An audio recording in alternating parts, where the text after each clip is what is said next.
Hi and welcome to this video in our Pranayama running video series. In this series of videos where we talk about common issues and questions that people have about Pranayama running. I'm Lisa Ingalls, creator of the Pranayama running program, and today we're going to cover this issue of a comment that I hear quite often from people, which is, what? I can't talk while I'm doing this?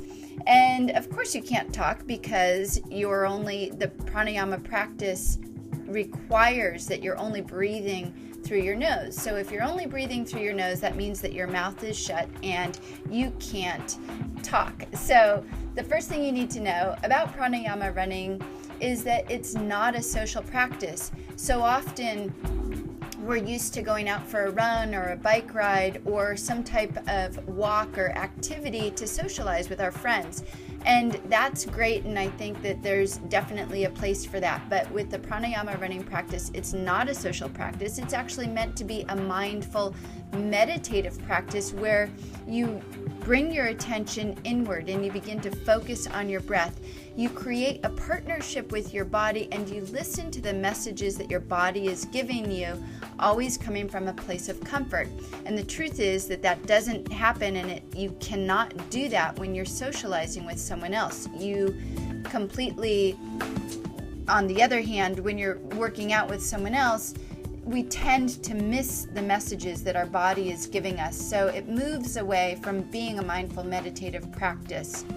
So what is it that we can do? We can either do the practice on our own, the pranayama running practice on our own, which is a great way to begin and what I highly recommend, or find someone else who's willing to do the practice with you. That can be a friend, that can be a loved one, it can be your partner or spouse, whoever it is.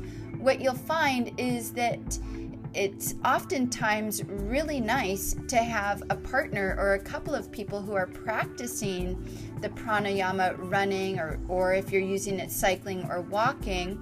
And even though you're not talking, you're still surrounded by or close to someone who's also doing the practice. So those are the solutions that I have, just to let you know that pranayama running is not a social practice. It is a mindful meditative practice. And sorry, but there is no talking in the practice. That's my little riff on why you can't talk with pranayama running. Hope you enjoyed it. I'm Lisa Ingalls, founder of Interstate Coaching and creator of the Pranayama running program. If you're interested in getting free lessons, please visit us at www.pranayamarunning.com, or you can find out more about the Pranayama running program by going to www.pranayamarunningprogram.com. See you in our next video.